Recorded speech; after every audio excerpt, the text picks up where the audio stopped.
Captain Lisa Martinez stared at the massive alien ships through the viewport of Earth Defense Force headquarters. They had appeared 3 days ago without warning. 12 massive dark vessels, each one larger than any human spacecraft ever built. They hung in orbit like giant insects, their surfaces covered in strange patterns that seemed to shift and move when no one was looking directly at them. "Any response to our messages yet?" Lisa asked, her voice tight. She hadn't slept more than 4 hours since the ships arrived. Frank Johnson, her tactical officer, shook his head. "Nothing, Captain. They're receiving our transmissions, we can tell that much, they just aren't answering." Lisa rubbed her eyes. Earth had been preparing for first contact for decades. They had protocols, trained diplomats, and carefully crafted messages of peace translated into mathematical concepts that should be universal. None of it mattered if the aliens wouldn't talk. "Captain Martinez." A young communications officer ran into the room, her face pale. "They're broadcasting something. It's coming through on all frequencies." The main screen flickered and everyone in the room fell silent. The image that appeared made several people step back. The aliens looked like giant insects, with hard outer shells and multiple limbs. Their heads featured compound eyes that reflected light in an unsettling rainbow pattern. When they spoke, their mandibles clicked and their antennae waved.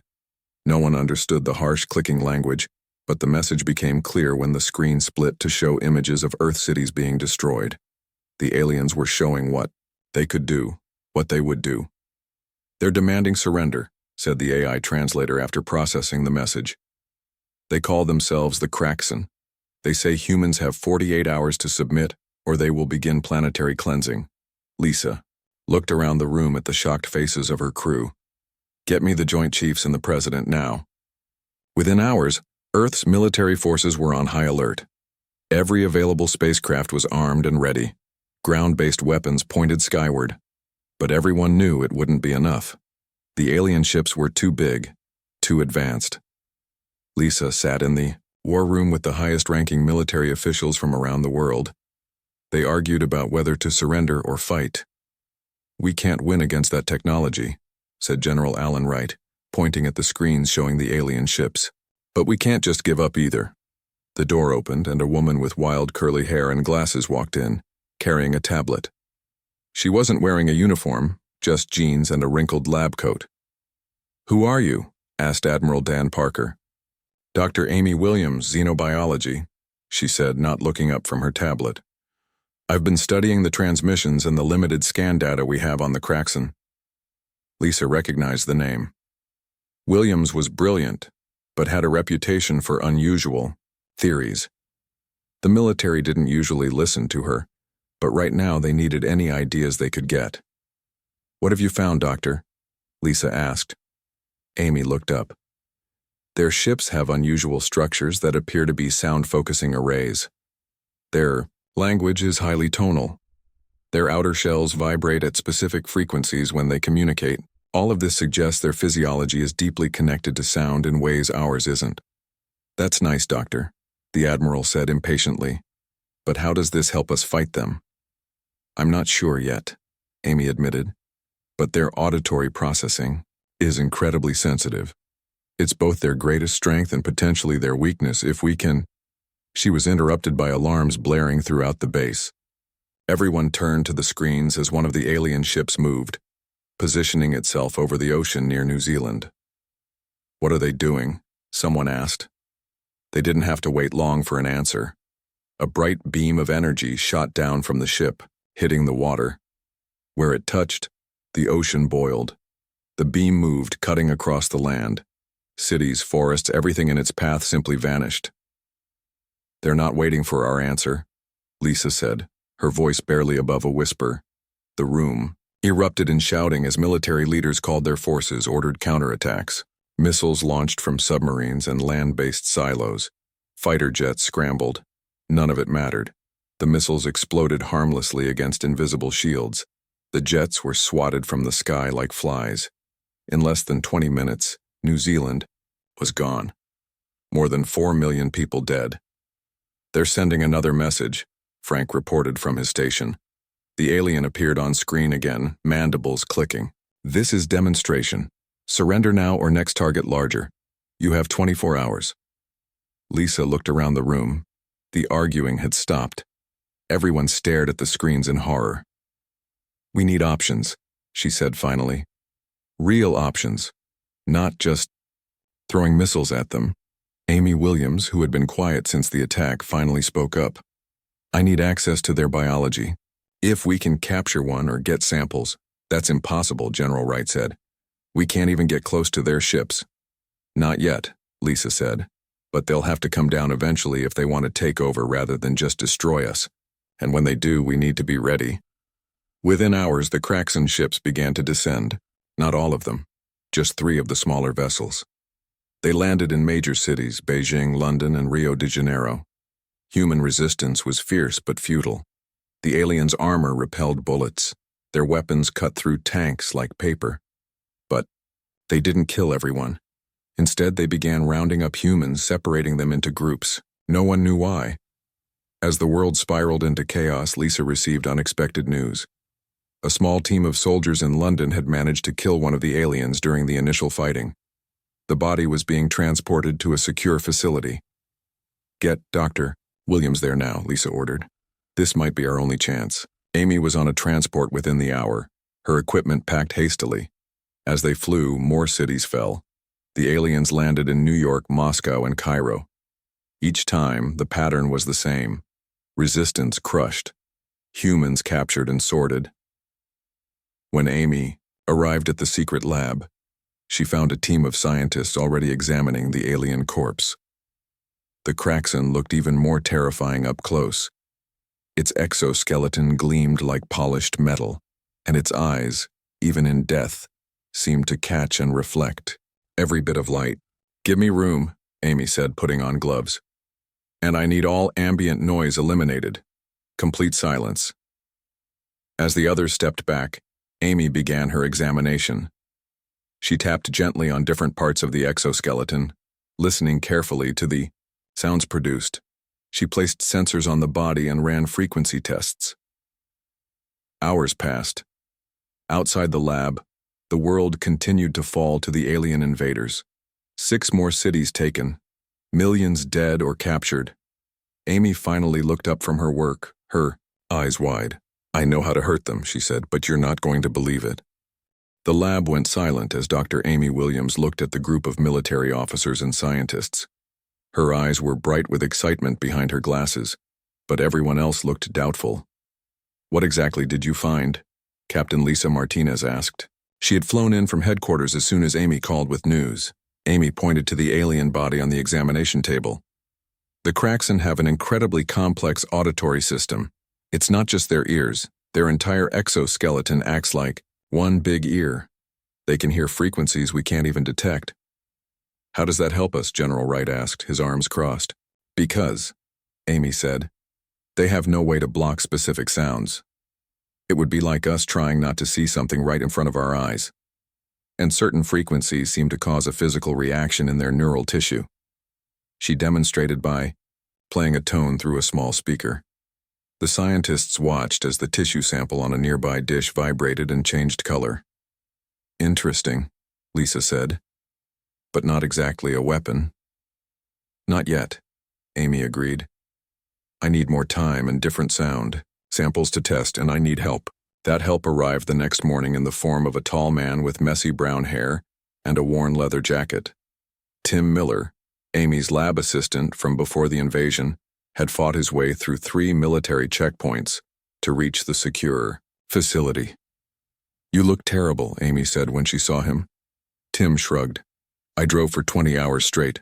The roads are chaos. People fleeing cities, military convoys heading the other way. He looked at the alien body. So that's what they look like. And we need to figure out how to hurt them, Amy said.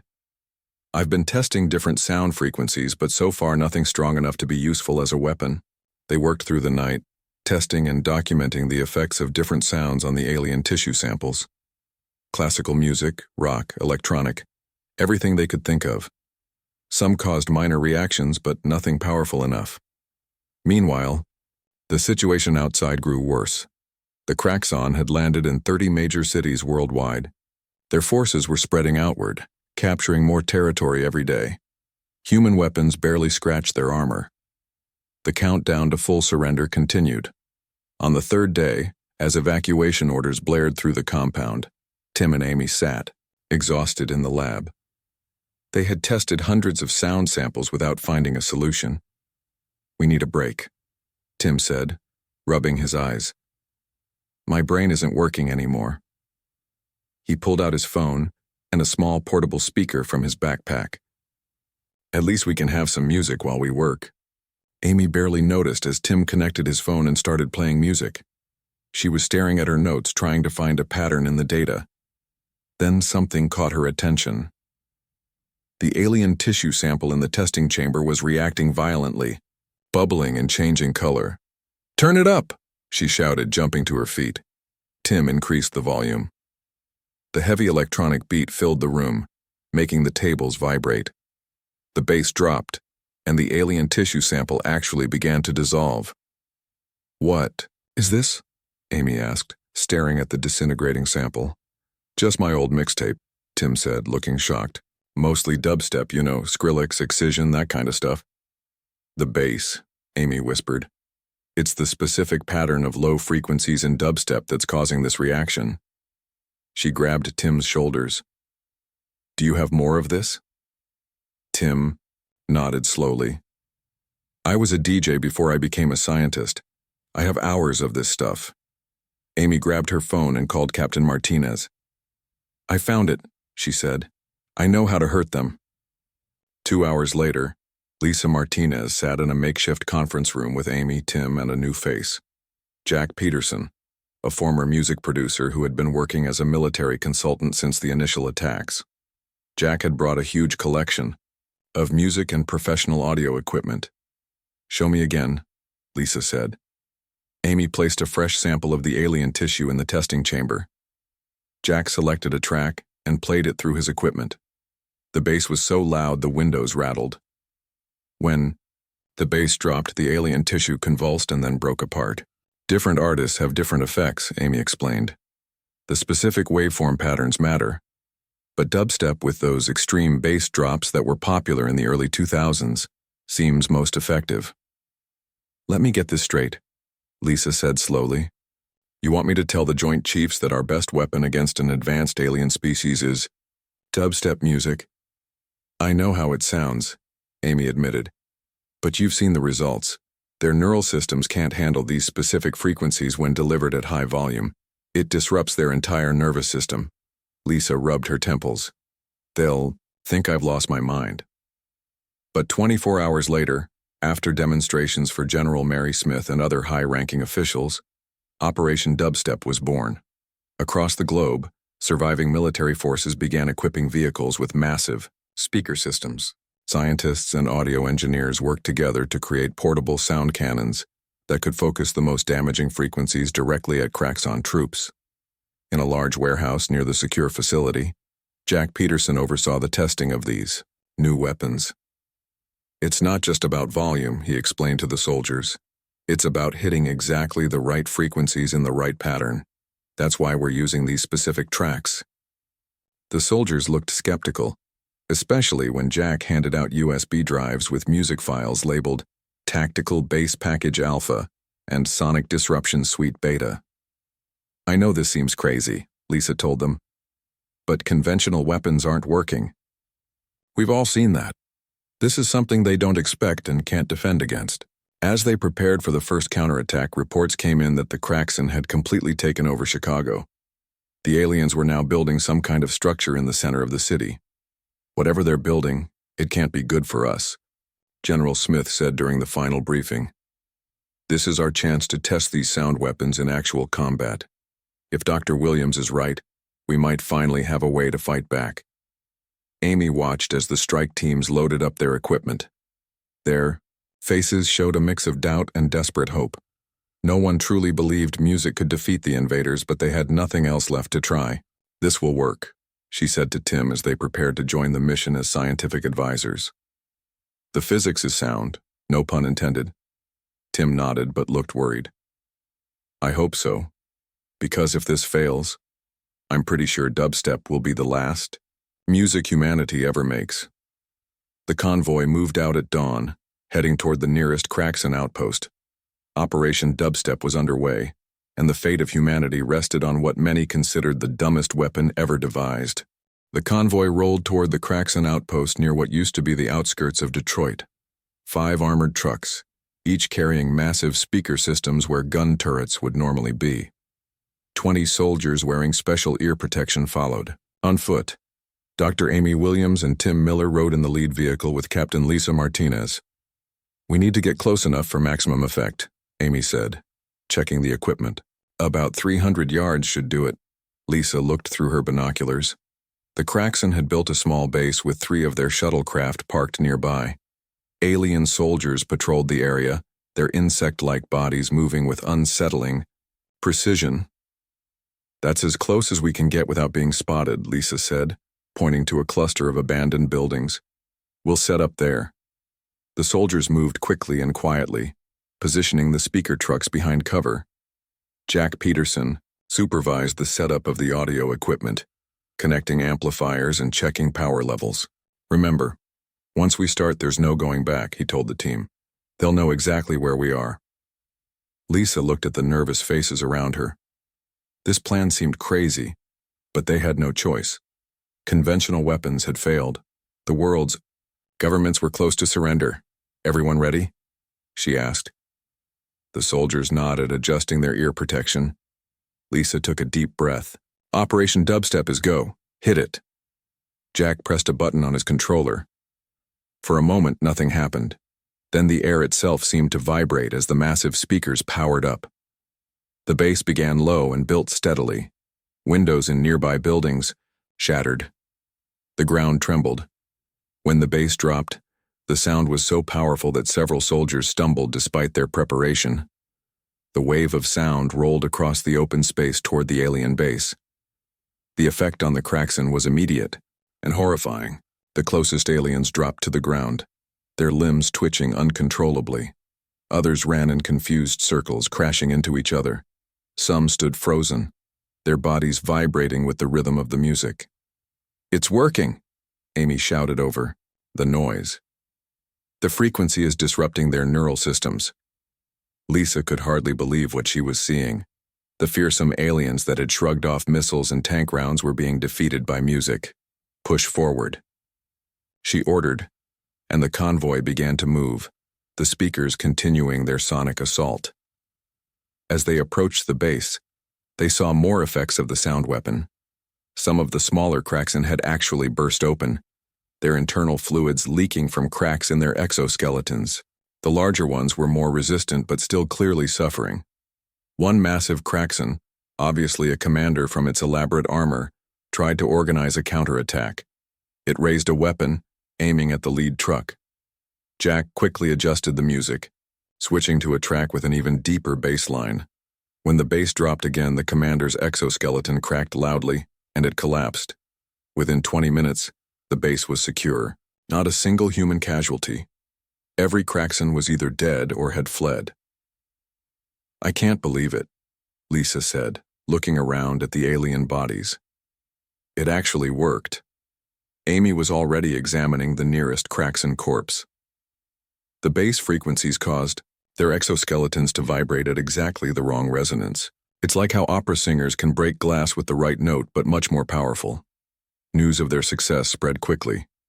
General Smith ordered similar attacks worldwide.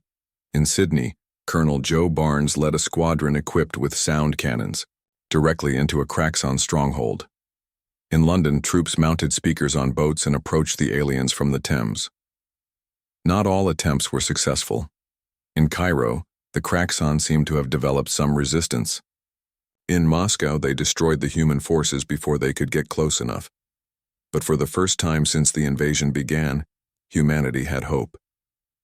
At the main command center, Dr. Williams monitored reports from around the world. "Different dubstep artists affect them differently," she noted. "Excision causes the most physical damage, while bass nectar seems to interfere with their telepathic communications." Kevin Walsh, an audio engineer who had joined the team, was working on improving the sound cannons. "We can make these more portable, he said, showing Amy his designs. Small enough for a single soldier to carry, like a sonic rifle. Amy nodded. Good.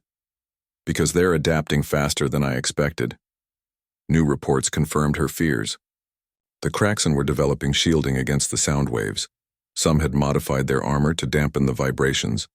Others were attacking from a distance, bombing any area broadcasting music. They're learning, Amy told Captain Martinez. We need something new. Lisa looked grim. We also have a bigger problem. The mothership has changed position. It's moving to low orbit, directly over North America. On the main screen, they could see the massive alien vessel.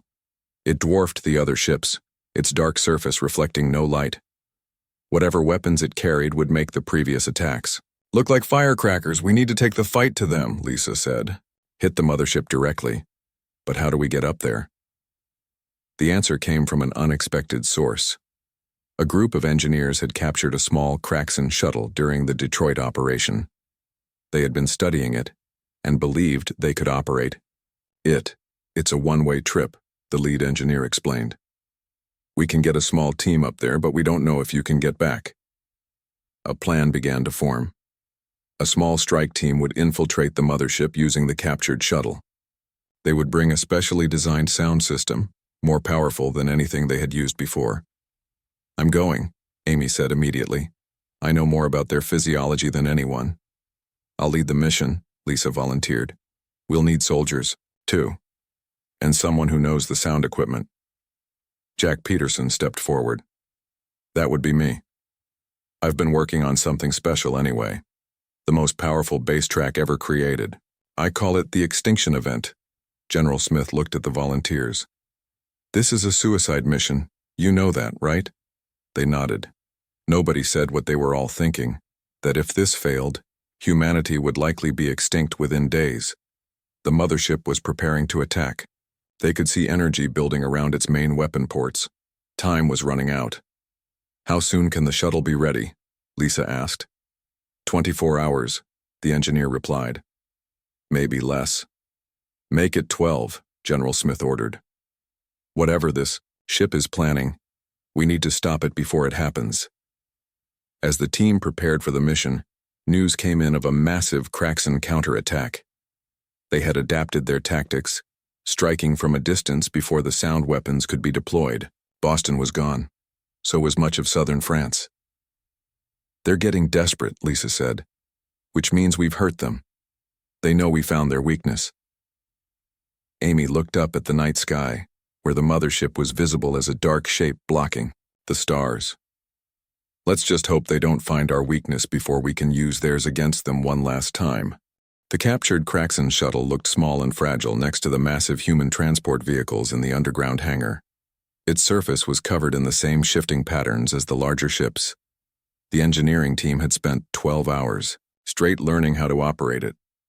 It's designed for Kraxan pilots, the lead engineer explained to Lisa. 6 limbs, different body shape. We've had to modify the controls. Lisa nodded, studying the alien craft. Can it get us to the mothership without them shooting us down? It should, the engineer said. It broadcasts Kraxan identification signals automatically. As long as they don't look too closely, they'll think it's one of their own returning. The strike team consisted of 8 people. Captain Lisa Martinez would lead, with Dr. Amy Williams and Jack Peterson handling the sound weapon. 5 soldiers, with combat experience, would provide protection. They all knew their chances of returning were slim. Tim Miller hugged Amy goodbye. Find a way back, he said quietly. Amy tried to smile. Keep working on new frequencies while I'm gone. We might need them. General Smith addressed the team before they boarded. The fate of humanity rests on your shoulders. That mothership has enough firepower to destroy every major city on Earth. You have to stop it. Jack Peterson checked his equipment one last time. The sound system he had built was compact but incredibly powerful, designed to connect to the mothership's own systems, if possible. The special track he had created combined elements from the most effective dubstep songs they had tested, enhanced to target the specific weaknesses they had discovered in Kraxan physiology. Ready? Lisa asked the team. They nodded, faces grim, but determined. The shuttle doors closed. The modified controls were difficult to use, but the engineers had done good work. The craft rose smoothly and headed toward a concealed exit tunnel. As they emerged into the night air, they could see fires burning in the distance where Kraxan forces were attacking nearby cities. Above them, the mothership loomed, its massive bulk blocking out the stars. "Stay low and slow," Lisa instructed the pilot, a young woman named Olivia who had trained on flight simulators modified to match the alien controls. "We don't want to attract attention." They approached from below, joining a small group of similar shuttles returning to the mothership. Heart-stopping minutes passed as they waited to see if their disguise would work. "We're being scanned," Olivia reported, watching the alien instruments, still broadcasting the correct ID signals. A tense silence filled the shuttle. If the Kraxan detected humans aboard, they would be destroyed instantly. "They're opening a hangar bay," Olivia said finally. "We're being directed to land." The shuttle entered a vast space filled with alien craft. Kraxan moved about on various tasks, their insect-like bodies eerily graceful in the low gravity. "Nobody move," Lisa whispered as the shuttle settled on the hangar floor. "Wait until they clear the area." Through the viewports, they watched as the Kraxan workers moved to another section of the hangar. When the area around their shuttle was empty, Lisa gave the signal to move. They exited quickly, keeping to shadows along the wall. The air was breathable but had a strange metallic taste. The gravity was lighter than Earth's, making movement awkward until they adjusted. "Which way?" Lisa asked Amy, who was studying a small device. "I'm picking up strong sound transmission. Patterns that way?" Amy pointed toward a corridor leading deeper into the ship. "That should lead us toward their central systems." They moved carefully through the alien vessel. The architecture was strange, with curved walls that seemed to channel sound in unusual ways. Several times they had to hide as Kraxan patrols passed. Once they were nearly discovered when a soldier turned suddenly, but they managed to duck into a side passage just in time. "Have you noticed something?" Amy whispered as they continued. "Everything is built to channel and amplify sound. The walls, the floors, even these support structures, their whole technology is based on sonic manipulation." Jack nodded slowly. "That could work in our favor. If we can connect to their systems, the ship itself might amplify our weapon." They reached a junction where several corridors met. Alien voices approached from multiple directions. There was nowhere to hide. "We'll have to fight," Lisa said, drawing her weapon. The battle was brief but violent. The soldiers opened fire as the Kraxan rounded the corner, the sound-suppressed weapons making little noise. 3 aliens fell immediately, their exoskeletons cracking under the impact. 2 more returned fire with energy weapons that left smoking holes in the walls. When it was over, 2 of their soldiers were dead. Another was badly wounded. "They'll know we're here now," Lisa said. "We need to move faster." They half-carried the wounded soldier as they hurried through the corridors following Amy's device. Alarms began to sound throughout the ship, a high-pitched wailing that made their teeth hurt. "We're close," Amy said. "Very strong sound patterns ahead." They reached a massive door that blocked their path. Unlike the other doors they had encountered, this one was heavily reinforced. "This has to be it," Jack said. "Their central chamber." Lisa nodded to one of the remaining soldiers, who placed explosive charges around the doorframe. They took cover around a corner as the charges detonated. The door held, but a small gap appeared at one edge. "Again," Lisa ordered. The second explosion widened the gap enough for them to squeeze through one at a time. The chamber beyond was enormous. In the center stood a structure that looked like a giant organ, with pipes and tubes extending in all directions. Kraxan operators stood at various control stations around the room. They turned in surprise as the humans entered. "Now!" Lisa shouted. The soldiers opened fire, taking down several aliens before they could react. The others took cover and returned fire. Energy bolts filled the air. Jack and Amy rushed toward the central structure carrying the sound equipment. The wounded soldier covered them, firing until an energy bolt caught him in the chest. He fell without a sound. "Cover them!" Lisa shouted.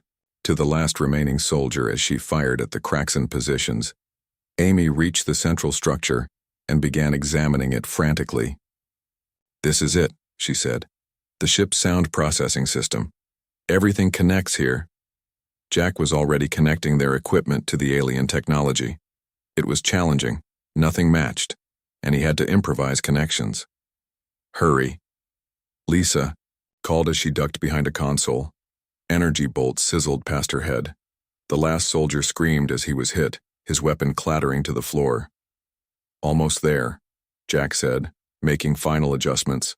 "This should connect our system directly to their ship-wide sound distribution." More Kraxan were entering the chamber. Lisa fired her last rounds, then drew a knife. She knew she couldn't hold them off much longer. "Got it!" Jack shouted. Idrikum looked at Amy, his finger hovering over the play button. "If this works..." "Do it," Amy said. Jack pressed play. For a moment, nothing happened.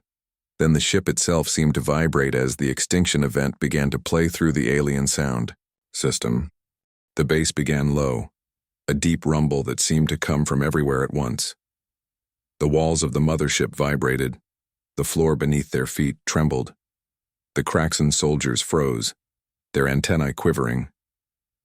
Lisa Martinez took advantage of their confusion to pull Amy and Jack behind a large console for cover. "Is it working?" she asked. Jack nodded, his eyes wide as he monitored the equipment. "The ship is amplifying the sound far beyond what I expected. It's like the whole vessel is one giant speaker." The bass continued to build. The Kraxan soldiers began to shake uncontrollably. Some dropped their weapons, clutching at their head areas. Others tried to flee the chamber but moved awkwardly, as if they had lost control of their limbs. "Look at the central structure," Amy said, pointing. The organ-like machine that seemed to be the heart of the ship's systems was vibrating violently. Small cracks appeared in its surface, spreading like spider webs. Then the bass dropped. The sound was overwhelming, a physical force that made the humans' teeth rattle despite their protective gear. For the Kraxan, it was devastating. Their exoskeletons cracked open like eggs. The smaller ones simply burst apart. The larger ones convulsed on the floor, dark fluid leaking from their joints. The ship itself groaned, a deep, metallic sound that suggested serious structural damage. Warning lights flashed across control panels. A low-pitched alarm began to sound, adding to the cacophony. "We need to get out of here," Lisa shouted over the noise. "This whole place is coming apart." They ran for the damaged door, stepping over fallen Kraxan. The corridors beyond were chaos. Aliens ran in all directions, many clearly injured or disoriented. None tried to stop the humans. "The shuttle," Lisa said. "Can we get back to it?" Amy checked her device. "This way, but the ship's internal systems are failing. I don't know if the shuttle will still work." They raced through the corridors, the ship shuddering around them. Pieces of the ceiling broke free and crashed to the floor. In some areas, the artificial gravity fluctuated, making them float momentarily before slamming back down. "The hangar should be just ahead," Amy said as they rounded a corner. They stopped in horror. The way was blocked by a massive Kraxan, nearly twice the size of the others they had seen. Its exoskeleton was thicker, with extra armor plates. Despite the sound weapon affecting the entire ship, it stood firm, though trembling slightly. "The commander," Jack whispered. The Kraxan raised a weapon, aiming at them. Lisa looked around desperately for something to use as a shield, but there was nothing. Jack stepped forward suddenly. He was holding a small speaker, separate from the main system they had connected to the ship. "I saved a little something for close encounters," he said, and pressed a button. The speaker emitted a concentrated blast of sound, focused directly at the Kraxan commander. The effect was immediate. The alien's armored exoskeleton cracked down the middle. It dropped its weapon and collapsed, dark fluid pooling beneath it. "Let's go," Lisa urged, leaping over the fallen commander. The hangar was in disarray. Many of the shuttles had been damaged by the sound waves. Some had crashed into each other as their systems failed. Kraxan workers lay scattered across the floor, most dead or dying. "There," Amy pointed to their shuttle, still intact where they had left it. They raced toward it as a large section of the hangar ceiling collapsed behind them. The ground shook violently. The sound of their weapon continued to pulse through the ship, systematically destroying it from the inside out. Olivia was dead. They found her body near the shuttle entrance, killed by a piece of falling debris. Lisa took the pilot's position instead. "Can you fly this thing?" Jack asked as he and Amy strapped themselves in.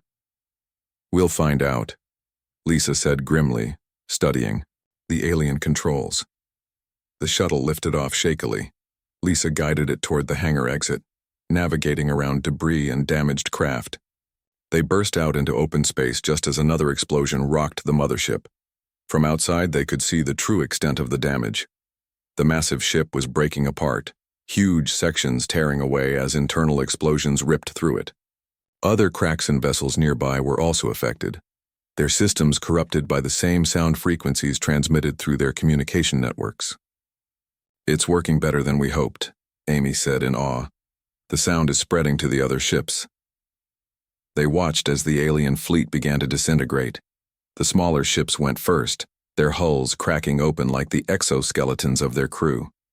The larger vessels held out longer but eventually succumbed, breaking apart in spectacular explosions that lit up the night sky.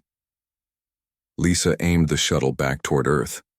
The controls were difficult, and the craft had been damaged during their escape. It shuddered and bucked as they entered the atmosphere. "We're coming in too steep," Lisa warned. "Brace for impact." They crashed in a field somewhere in the Midwest.